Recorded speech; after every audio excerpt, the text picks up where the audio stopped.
Baik, bismillahirrahmanirrahim. Assalamualaikum warahmatullahi wabarakatuh. Selamat siang semuanya, selamat bergabung live sama Teteh di sini.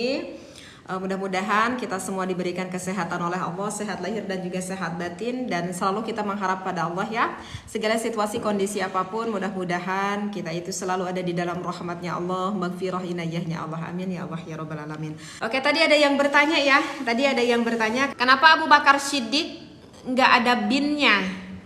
Yang saya tanyakan siapa nama ayahandanya Abu Bakar Siddiq. Iya. Ya itu kan Abu Bakar Siddiq itu kan Khulafaur Rasyidin ya. Oh iya ya, jarang ya itu ya Sayyidina Abu Bakar Siddiq kita binnya ya. Pada tahu nggak siapa ini ayahandanya Abu Bakar Siddiq? Ada yang pada tahu nggak? Kalau ada yang pada tahu coba bisa ditulis nggak di komen. Ada yang pada tahu nggak? Kalau ada yang tahu bisa ditulis nih di komen nih. Oke. Karena maka itu kan kalau Sayyidina Umar bin Khattab, kalau Sayyidina Utsman bin Affan, kalau Sayyidina Ali karamallahu wajhah, Sayyidina Ali bin Abi Thalib. Nah, tetapi kalau Sayyidina Abu Bakar Siddiq bin jarang ya yang mengucapkan itu. Imam Kotetek juga baru engah ini.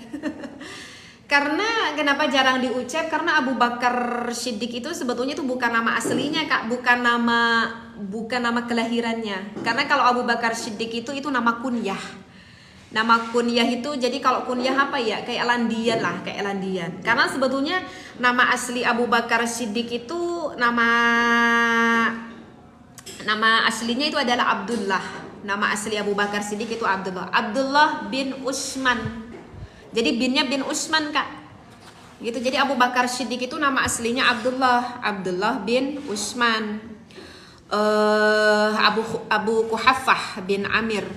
Nasabnya Abu Bakar As-Siddiq itu sama loh dengan baginda Nabi Muhammad SAW. Jadi seturunan itu. Abu Bakar As-Siddiq itu seturunan dengan baginda Nabi Muhammad SAW. Dari siapa? Dari Sayyidina Murrah bin Ka'ab. Dari Sayyidina Murrah bin Ka'ab. Gitu. Ya, gitu Kakak Ndik. Jadi Teteh punya 3 kopi, Kak Ndik ya. Yang ini jimat lanang, yang warna hijau ini jimat lanang. Kalau jimat lanang untuk mengatasi permasalahan di kualitas air, misalkan ingin ditingkatkan kesuburan, yang punya keluhan kayak encer, kalau misalkan yang ngarap dapat momongan, itu yang warna hijau jimat lanang. Kalau yang warna kuning sama yang warna merah, ini namanya lanang jagat sama lanang godek.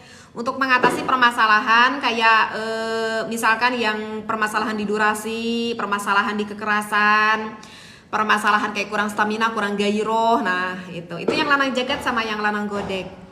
Ya.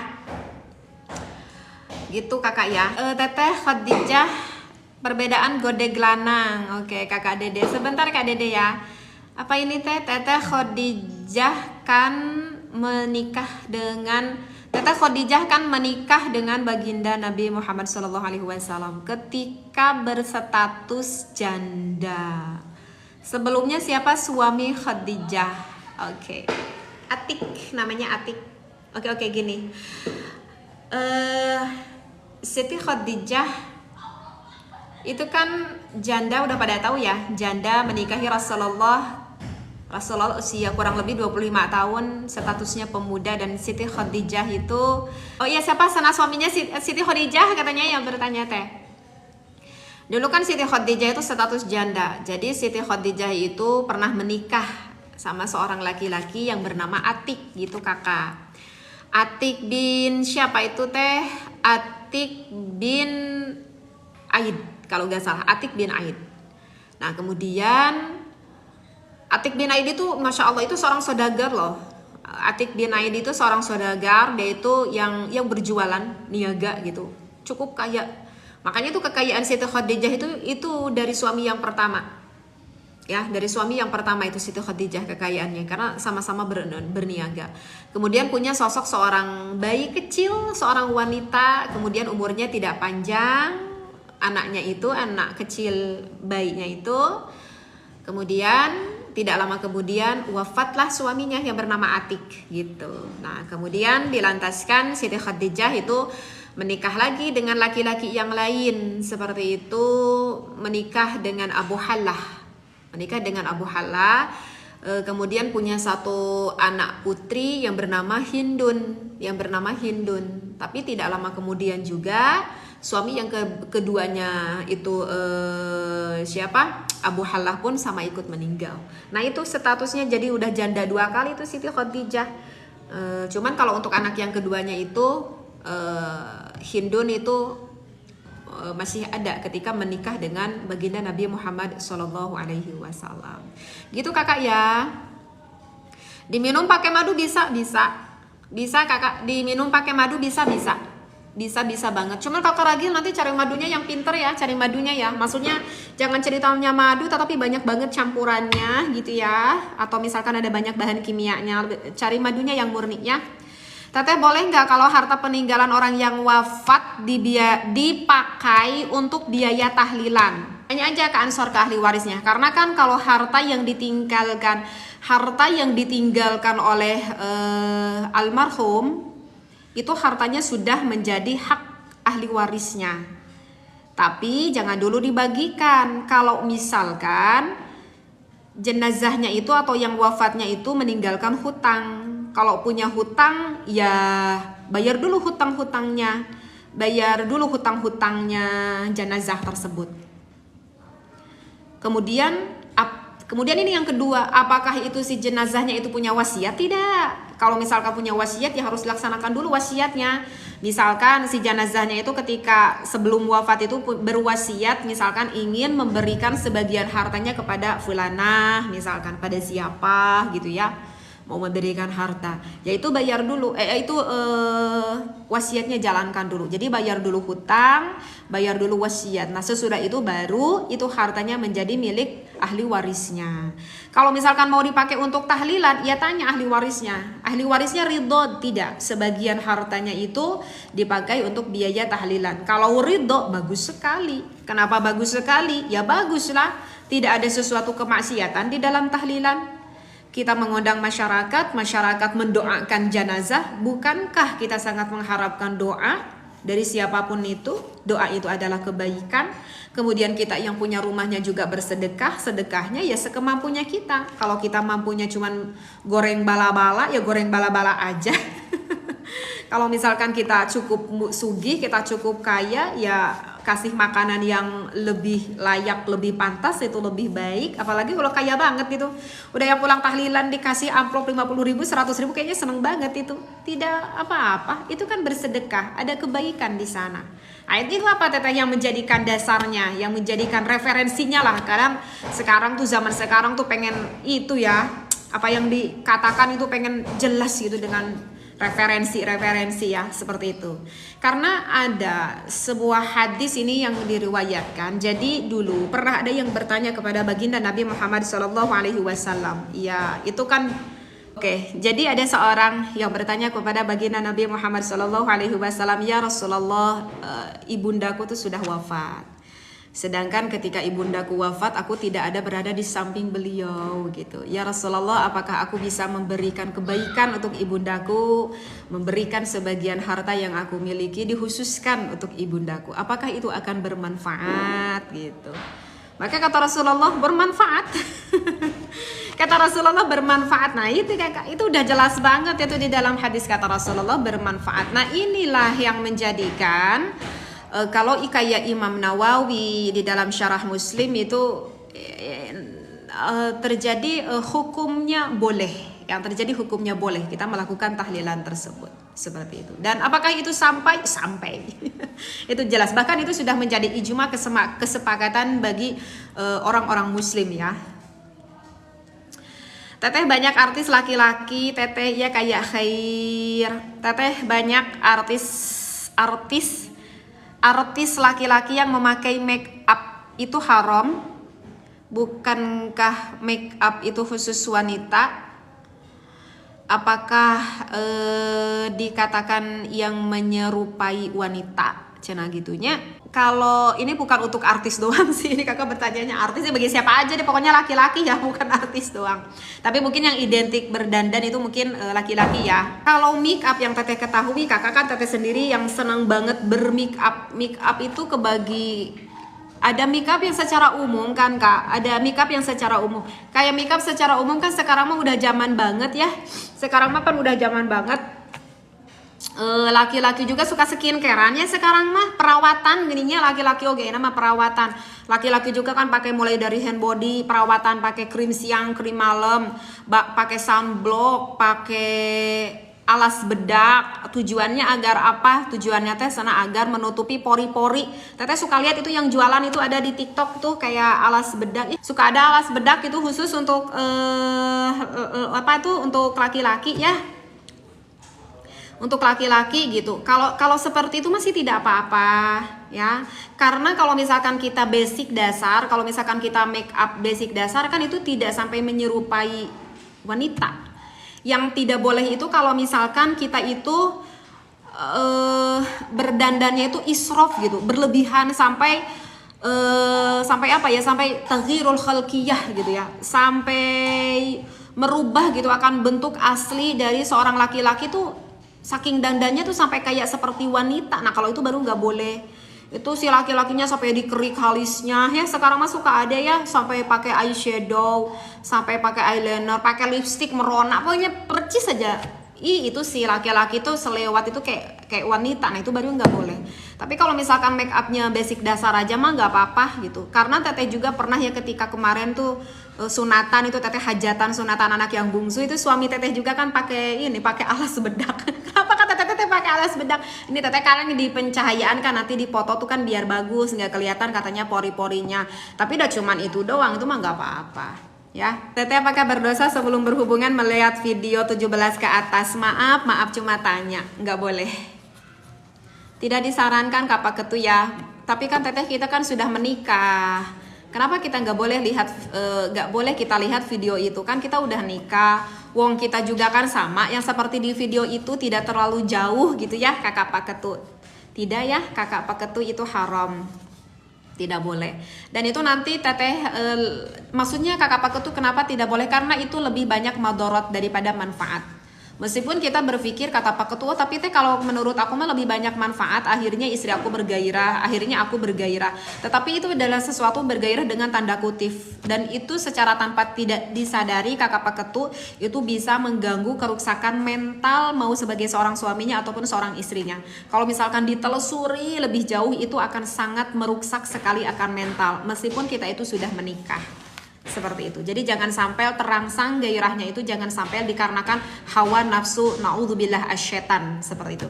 Tetapi biarkanlah terangsang pasangan suami istrinya itu benar-benar murni di dalam hati penuh dengan rasa kasih sayang. Makanya di dalam nikah itu adalah sakinah, mawaddah dan warahmah. Jadi Kakak Pak Ketut bagi yang sudah berumah tangga kalau mau ibadah ya ibadah aja. Tidak perlu lihat dulu yang begitu-begituan, gak boleh. Merusak mental. Teteh zaman jahiliyah kan zaman kebodohan, banyak akhlaknya buruk. Emang zaman ada nggak teh akhlak terpuji yang sudah ada sejak pada zaman jahiliyah? Ada kakak, karena gini. Memang kita sering mendengar kita mendengar zaman jahiliyah, zaman kebodohan. Tetapi mereka itu adalah sosok seorang manusia. Maksudnya teteh gimana sosok seorang manusia? Artinya ya namanya manusia tetap di dalam hati batinnya itu ada kebaikan. Nah kan bukan setan itu ya. Pada zaman jahiliyah juga itu orang-orang kan bukan setan. Maksudnya manusia ada hati nurani gitu. Dan orang-orang pada zaman jahiliyah pun ada sifat kebaikannya. Salah satunya pada orang zaman jahiliyah misalkan dikatakan orang zaman jahiliyah itu cukup dermawan, orang-orangnya pada baik-baik, cukup dermawan. Karena pernah juga teteh itu ada baca ya di dalam satu riwayat, ada seseorang yang dia tuh punya hartanya tuh cuman punya seekor unta aja. Seekor unta ya berarti itu kasabnya itu cuman punya seekor unta, itu pun untanya pun kecil gitu. Nah pada suatu ketika ada seorang yang musafir, yang kelaparan, yang kedinginan banget gitu ya. Itu padahal orang tersebut tuh cuman hanya kekayaannya tuh cuman punya onta doang. Dia tuh rela sampai menyembelih untanya, memberi makan kepada orang tersebut yang orang kelaparan itu. Berarti kan itu menunjukkan pada orang zaman jahiliyah ya orangnya cukup dermawan juga, adalah orang yang baiknya juga seperti itu. Kan itu sifat kebaikan kan. Seperti itu, dari sifat hablum minan nasnya. Kemudian orang-orang zaman jahiliyah itu orangnya tuh cukup apa ya, orang yang sangat menepati janji loh. Orang-orang pada zaman itu orang-orang yang sangat menepati janji. Jadi kalau misalkan dia tuh udah janji, misalkan janji dia mengucapkan suatu janji, misalkan nanti aku mau melakukan A, aku mau melakukan B misalkan. Nah itu kalau misalkan nggak sampai dilakukan itu menganggap kalau janji itu kayak apa ya, kayak agama lah gitu. Berpikirnya tuh kayak agama lah, kalau tidak menepati janji bahkan nanti anak-anaknya pun akan merasa terhina gitu. Itu sangat menghormati banget tuh orang-orang zaman jahiliyah untuk menepati janji gitu ya. Jadi kalau misalkan ada orang tuanya yang nggak menepati janji, itu sampai anak-anaknya juga terhina, dicemoohkan sama tetangga-tetangga, sama masyarakatnya. Kemudian orang-orang jahiliyah juga itu termasuk orang-orang yang apa ya, yang sangat banget menjaga harga diri gitu. Harga dirinya itu sangat harga dirinya, martabatnya gitu ya. Waalaikumsalam Kakak Jard. Itu bahkan sampai orang jahiliyah itu sampai rela mau menghunuskan pedang gitu. Misalkan kalau martabatnya, kalau keluarganya, kalau harga dirinya terganggu, itu bahkan sampai berani mau menghunuskan pedang gitu ya. Maksudnya sampai berani untuk menghilangkan nyawa orang seperti itu. Kalau udah harga dirinya tuh udah terusik gitu. Dan orang-orangnya tuh orang-orang yang cukup apa ya? Orang-orang yang cukup pantang menyerah gitu. Jadi orang-orang yang cukup berambisius. Kalau misalkan udah punya tujuan, fokus aja ke tujuannya seperti itu. Dan meskipun begitu, tapi meskipun mudah banget untuk menghunuskan pedang, tetapi orang-orang pada zaman Zahira itu orangnya cukup care. Maksudnya orang-orang yang cukup suka membantu lah, suka membantu antara tetangga gitu ya pada zaman Zahiliyah itu. Meskipun mudah untuk menghunuskan pedang, tetapi tidak menghilangkan akan sifat saling gotong royong, akan saling membantunya gitu. Dan orang-orang Jahiliyah itu kalau dibaca dari sejarah itu orang-orangnya cukup sederhana tuh. Kalau sekarang mah kayak apa ya, kayak orang-orang Baduy lah, kayak orang-orang Baduy lah gitu ya, yang ya orang-orang yang cukup sederhana itu kan orang-orang Baduy. Kalau teteh lihat ya itu di tok-tok juga teteh suka lihat, itu orangnya cukup sederhana banget. Jadi begitu kakak ya, meskipun begitu tetap orang Zahiliyah itu tetap masih ada kebaikan-kebaikannya gitu ya.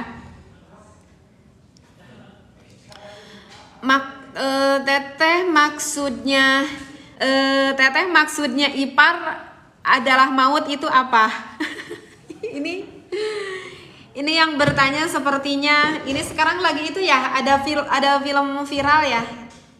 Apa itu teteh pernah lihat di podcastnya siapa sih? Yang bertanya ini kayaknya lihat apa tuh podcastnya siapa? Saya teteh si Denny Sumargonya sana. Asa Denny Sumargonya. Iya, teteh pernah lihat itu kan ada film baru ya di podcastnya Denny Sumargo. Apa tuh judulnya? Ipar adalah maut. Aduh, tapi itu sebetulnya ini pas banget sih, film ini tuh sebetulnya memang ada di dalam hadisnya juga, memang ada dalam hadisnya juga. Tapi teteh lupa, ini teh lupa ya. Itu di dalam kitab apa ya? Di Sahih Bukhari Muslim itu gak salah. Ya. Itu ada di apa tuh? Lupa lagi ini. Bukhari Muslim ya. Ini Bukhari Muslim ya, ada dalam Bukhari Muslim. Itu dari Uqbah bin Amir. Jadi Rasulullah itu pernah bersabda apa ya? Teteh hampir lupa. Berhati-hatilah kalian kalau masuk menemui wanita. Kalau gak salah seperti itulah bahasanya. Berhati-hatilah kalian masuk menemui wanita. Nah itu hadis ada yang mengatakan yang seperti itu. Nah lalu ada seseorang nih laki-laki Ansor. Ada seorang laki-laki Ansor kemudian berkata nih kepada Rasulullah, ya Rasulullah, bagaimana pendapat Anda kalau dengan ipar? Nah gitu. Nah, Rasulullah tuh pertama tuh mengatakan hadis seperti itu. Kemudian disahut kembali sama laki-laki Ansor, ya Rasulullah kalau sama ipar bagaimana gitu. Kemudian Rasulullah menjawab kalau ipar itu adalah maut.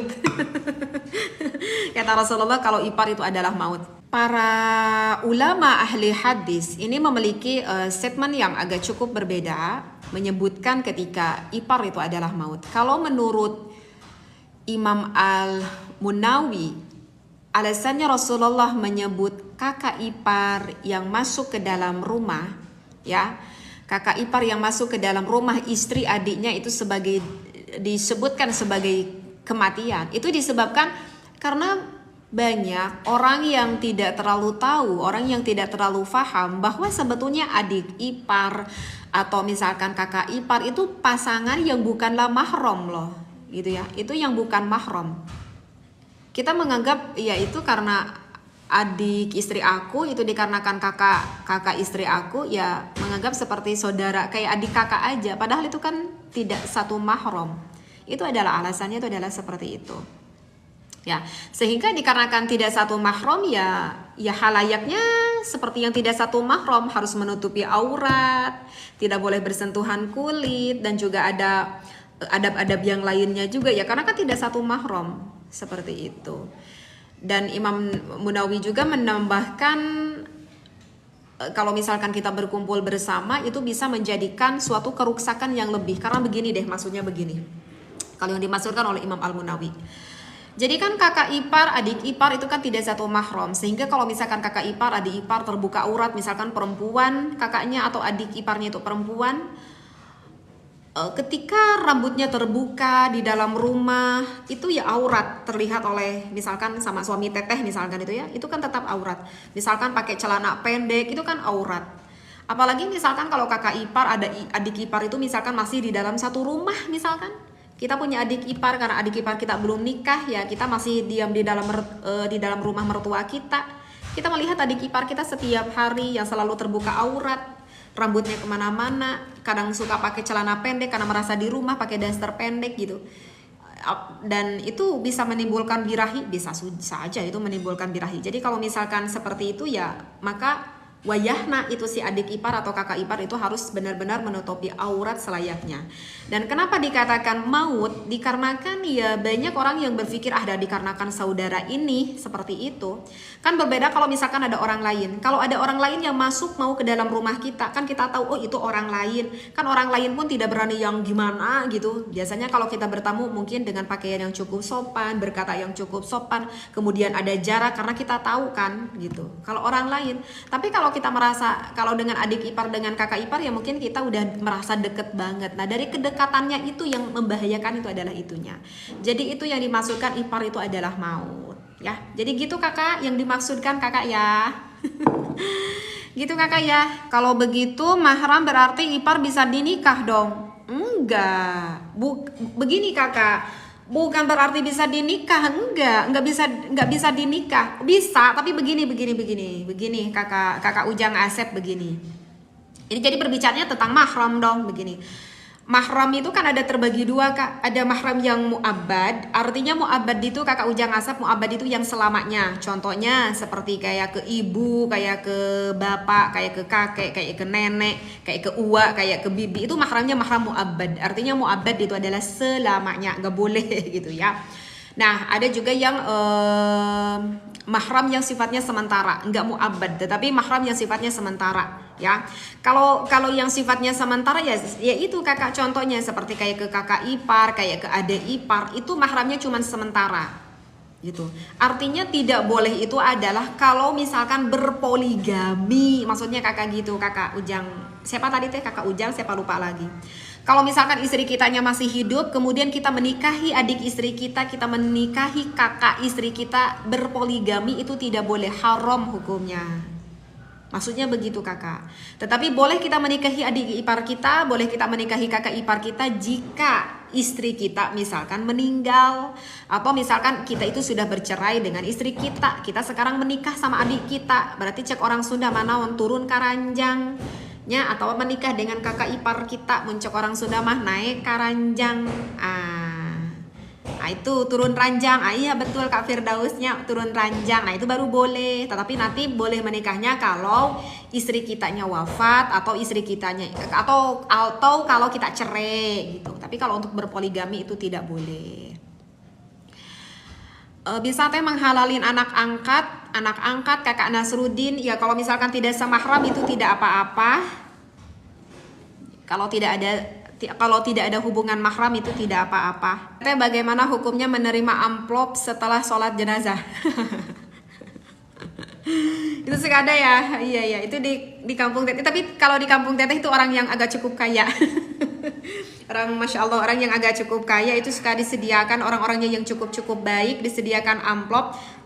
Ya apalagi kalau yang datangnya para kiai, Masya Allah, kita saling menghormah ya, menghormah. Boleh nggak apa-apa, kita beri terima amplop, ambil aja gitu. Kalau ada yang kita sudah menyolati jenazah, itu keluarganya ngasih amplop sama kita, teh itu sama kita terima ya terima aja, nggak diterima rugi banget. Nanti gimana aku menyolatinya itu dapat pahala enggak, kan bukankah itu suatu kewajiban? Kenapa misalkan harus dibayar? Ih, ari kakak begini kakak, yang tahu urusan hati siapa? yang tahu urusan hati kan cuman kita. Kalau misalkan kita niat itu ada tetangga nih yang meninggal, kita sengaja kita menyolati jenazah tersebut karena bermaksud, sudah tahu di tradisi di kampung kita kalau ada yang mensolati jenazah itu suka dibagi amplop. Kalau niatnya karena ingin dibagi amplop ya itu dapat pahalanya cuman amplop doang, dibuka cuma 20.000. Tapi kalau kita benar-benar niat ikhlas karena Allah, karena ini merupakan suatu ibadah, ya itu pahalanya ya pahala yang bisa kita dapatkan. Kita dapat amplop ya terima aja gitu ya. Aduh kayaknya Teteh harus udah dulu deh. Udah terlalu lama ya. Nanti kapan-kapan deh kita sambung lagi ya. Oke, udah ini yang terakhir nih. Siapa nih Kakak Gali? Ini yang terakhirnya. Kalau misalkan ada yang bertanya lagi mohon maaf banget. Kalau wanita lagi head atau nifas boleh gak menjawab adzan? Boleh. Boleh Kak Gali? Boleh. Udah jawabannya pendek aja ya. Boleh ya. Boleh. Itu ada di dalam apa itu? Karena kalau misalkan kita itu, jika seorang wanita menjawab adzan atau menjawab qomat, itu pahalanya sama seperti kita mendapatkan 1.000.000 derajat loh. Masya Allah, tabarakallah, itu Allah itu melipatkan pahala-pahala untuk kita. Jadi kalau misalkan kita wanita, meskipun kita lagi haid, meskipun kita lagi nifas, ada yang adzan, ada yang iqomat, jawab aja. Itu pahalanya 1.000.000 derajat. Kalau untuk laki-laki itu lebih, pahalanya lebih dilipatkan kembali. Itu pahalanya lebih dilipatkan kembali. Ya. Oke, terima kasih semuanya. Teteh 41 tahun kakak kelesep. Terima kasih semuanya apa yang Teteh sampaikan semuanya. Ya Allah, mudah-mudahan bermanfaat. Jika ada benarnya secara hakikatnya itu datang dari Allah.